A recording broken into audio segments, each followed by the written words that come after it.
Apakah semua ayat ada sababun nuzulnya? Tidak. Hadis ada sababun wurudnya? Enggak. Tapi Muhammad Abu Syuhbah katakan ada, dia ibtidai ada. Kenapa? Karena wahyu tidak pernah diturunkan hampa kultural, enggak pernah. Jadi ada secara historisnya, sosiologisnya, antropologisnya, itu harus kita pahami. Bacanya Asbabul Wurud karyanya Imam As-Suyuti saja, Al-Luma' fi Asbabi Wurudil Hadis, itu hanya memuat 96 sababul wurud. Belum selesai, beliau sudah meninggal dunia dulu. Maka diteruskan Ibnu Hamzah Al-Husaini yang wafat 1220 Hijriah, Al-Bayan wa Ta'rif fi Asbabi Wurudil Hadis An-Nabawi Syarif, 3 jilid, lebih dari 1000 hadis yang ada sababul wurudnya.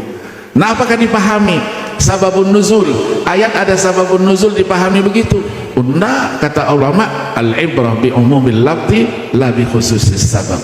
Kalau dipakai al-ibrah bi khususis sabab la bi umumil lafaz, banyak ayat-ayat yang konteksnya ketika diturunkan sahabatnya sudah tidak ada lagi, manusianya sudah tidak ada lagi. Terus berlaku juga buat kita, atau hanya untuk sahabat saja?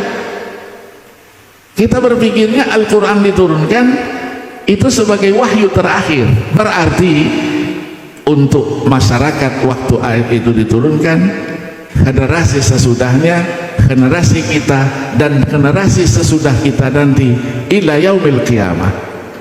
Maka Allah jamin, inna nahnu nazzalna dzikra wa inna lahu lahafizun. Maka ada lajnah tafsir itu tadi. Iya, kenapa inna? Kata ulama, isyarah, ada apa? Musyarakatul ghair. Siapa itu? Itulah tadi dikatakan hamalatul Quran. Jadi orang yang hafal Quran itu matanya beda dengan mata orang biasa, telinganya juga beda. Ketika ada tulisan di mana saja, ada kaligrafi di masjid, di musholla, begitu dia lihat ada salah, terus ditanggap ini salah. Padahal masjid itu sudah dibangun 40 tahun yang lalu. Tidak ada yang menemukan kesalahan itu. Begitu juga bacaan, ketika didengar bacaan, maka tadi itu dijelaskan, membaca Al-Quran, menghafal Al-Quran itu harus talaqi wal musyafahah, supaya jangan salah baca, jangan salah juga mengucapkannya, ya. Islam Asbaca Channel dan Kun Alafa Media mengajak untuk mendoakan beliau, dan semoga video ini menjadi amal jariah beliau dan bermanfaat fitini wa dunya hatal akhirah buat kita semua. Lahul Fatihah.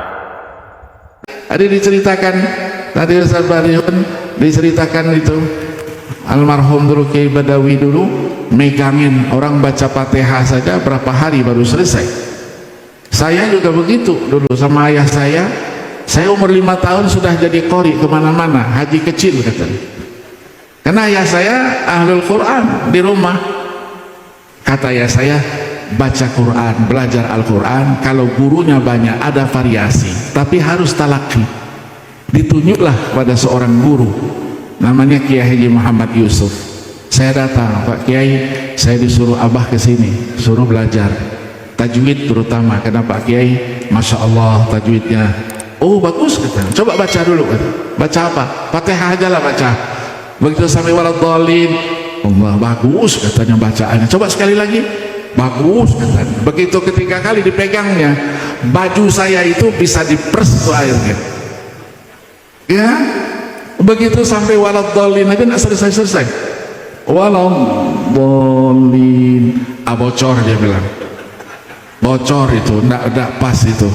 Saya bilang bagaimana bocor Pak Yai? Saya bilang itu angin keluar dari hidung. Apa dia bilang? Jangan bohongi saya, kalau orang membaca tidak mungkin ada angin yang keluar dari hidung. Coba kata, masuk ke dalam, diambilnya lilin di sudutnya, dipegang sama dia, walau bergerak enggak itu?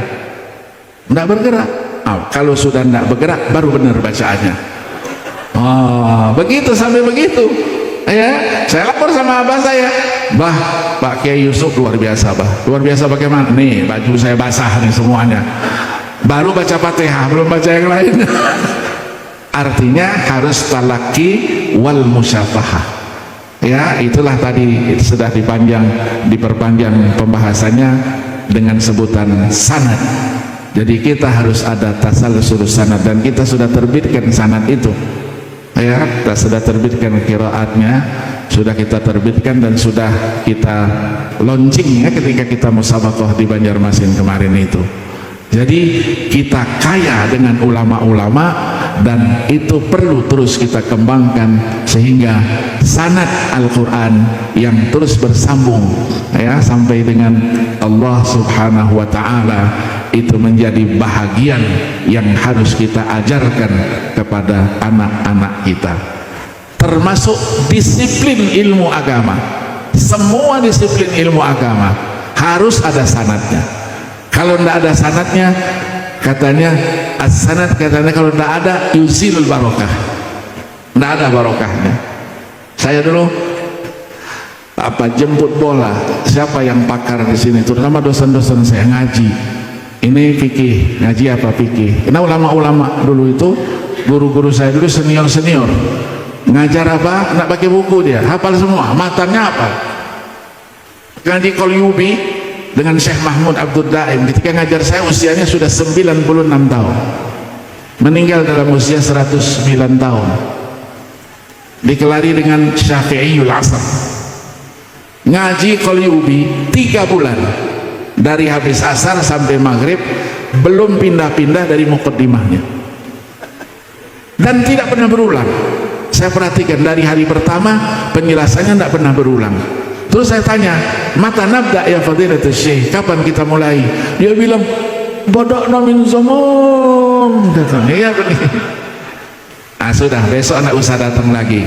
Mulai arwi hadzal kitab an syekhi wa syekhi an syekhihi ajastukum. Dikasihkan semua. Itu keberkahan.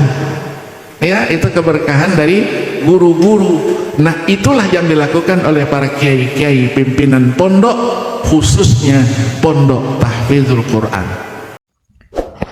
Islam Asbaca Channel dan Kun Alafa Media mengajak untuk mendoakan beliau, dan semoga video ini menjadi amal jariah beliau dan bermanfaat fitini wa dunya hatal akhirah buat kita semua.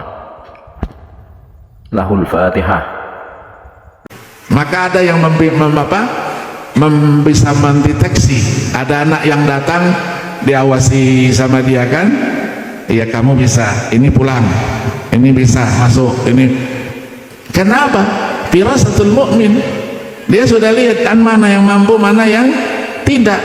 Cepat hafalan perlu, tapi tidak ya menghilangkan tadi itu perhatian kepada tajwid apa gitu. Ya, saya juga di Medan, saya punya yayasan Hufaz Center Indonesia itu.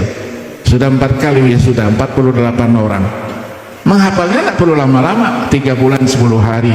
Paling lama 5 bulan 10 hari 20 hari. Kita tes hafalannya. Lancar-lancar saja, tapi betul-betul dipegang oleh anak-anak alumni Mesir yang hafiz-hafiz itu, dijadikan sebagai guru dan selalu mendampingi anak-anak itu. Terima kasih.